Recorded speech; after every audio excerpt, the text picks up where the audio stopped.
Olá pessoal, tudo bem?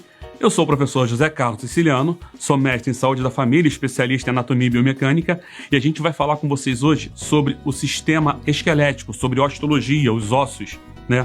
Quando a gente começa a olhar para esse osso, a gente pensa, legal, a gente tem um osso que é uma estrutura do nosso corpo humano, que vai servir como suporte, como base para esse corpo.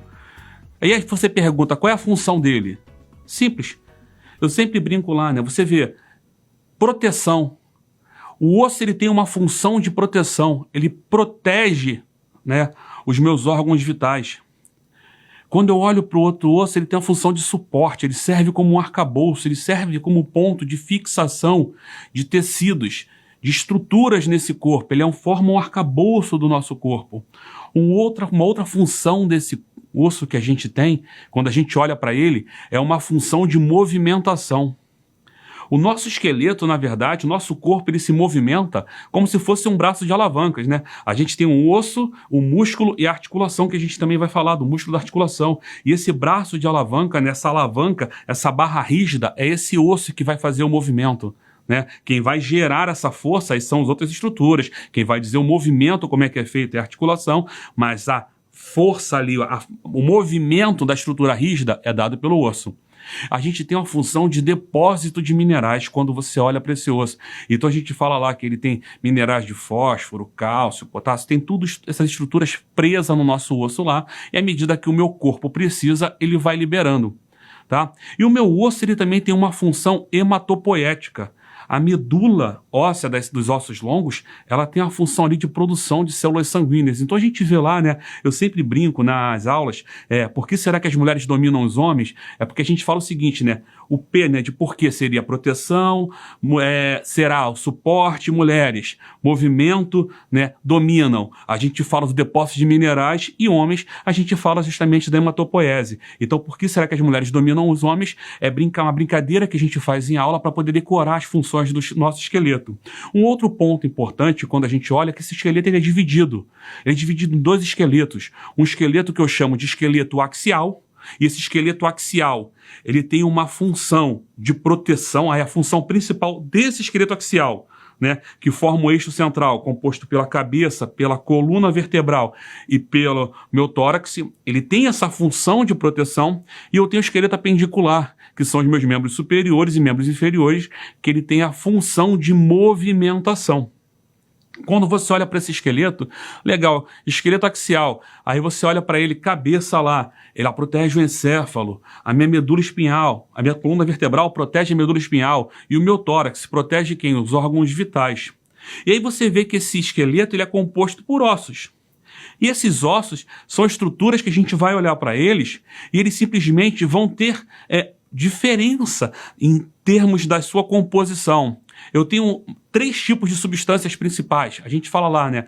Quando a substância óssea, a gente fala da substância compacta, que ela está na região lá, principalmente da diáfise. Se você pensar um osso longo, tá? Ele tem duas extremidades, que são as epífises e a diáfise, que está no meio dele. Claro que isso aqui não é um osso, tá? Aqui eu tenho a mão, que tem vários ossos, o antebraço, que tem 2, e aqui na região do cotovelo, que é a continuação do antebraço. Mas eu teria uma parte aqui, que seria a epífise distal, a epífise proximal, porque está mais próxima, a epífise distal, e aqui a diáfise. Então, na diáfise, eu tenho simplesmente quem? Quando eu olho para ela, eu tenho ali uma estrutura chamada de substância compacta, é a principal estrutura ali. Nas epífises, eu tenho uma substância esponjosa, que ela resiste à compressão e tração. Eu tenho recobrindo esse osso periósteo, que eu tenho ali 2 lâminas, uma lâmina interna, uma lâmina externa, né? Lâmina interna, local de ativação de osteoblastos e osteoclastos. Osteoblastos produzindo matriz óssea, osteoclastos absorvendo matriz óssea. E eu tenho justamente ali a lâmina externa, que quando você olha para a lâmina externa, na lâmina externa é o ponto de fixação dessas estruturas. E você olha lá e você fala, esse osso, ele não se regenera, ele não surge novos ossos? Sim, ele está toda hora modificando, e para isso eu tenho justamente o estresse que vai ativar os osteoblastos. E aí aquela região do corpo que tem mais estresse, eu começo a ter mais proeminências. Por isso que você vê, quando você tem a parte da anatomia do sistema musculoesquelético, acidentes anatômicos, que são elevações, depressões ou aberturas, que servem para estudar essa estrutura, você percebe, de repente, o trocânter maior, naquela região você vai ver que tem mais músculos fazendo força ali. Isso faz com que aquela região aumente de tamanho. E aí você olha e fala assim, legal, mas todos os ossos são iguais? Não, eu tenho diferenciação dos ossos. Eu classifico os ossos como ossos longos, ossos curtos, ossos irregulares, ossos planos ou laminares. E eu tenho uma outra classificação que a gente chama de ossos pneumáticos ou ossos sesamoides. E aí você fala, legal, ossos longos. O que é um osso longo? Quando eu olho um osso longo, a característica desse osso longo é ele possuir o seu comprimento maior que a sua largura e que sua espessura. Então você olha, o osso longo ele tem um maior comprimento e a espessura dele e a largura dele é menor. Quando você olha para um osso curto, existe uma equivalência desses três componentes. Comprimento, largura e espessura. Eu não estou dizendo que é igual.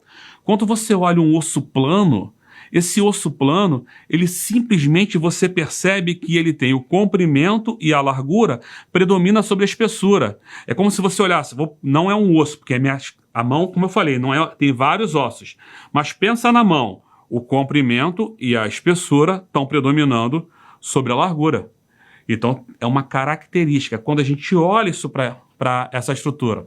Então, quando a gente fala desse sistema esquelético, a gente percebe que a todo momento há o quê? Há uma reformulação dele. Ele está se regenerando. O osso, quando tem uma fratura, ele vai lá e a gente vai ter o período que ele vai estar se reconstruindo para justamente formar e ossidificar. É o processo de ossidificação. Você tem essa característica. Tá bom, pessoal? Um grande abraço e até a próxima aula.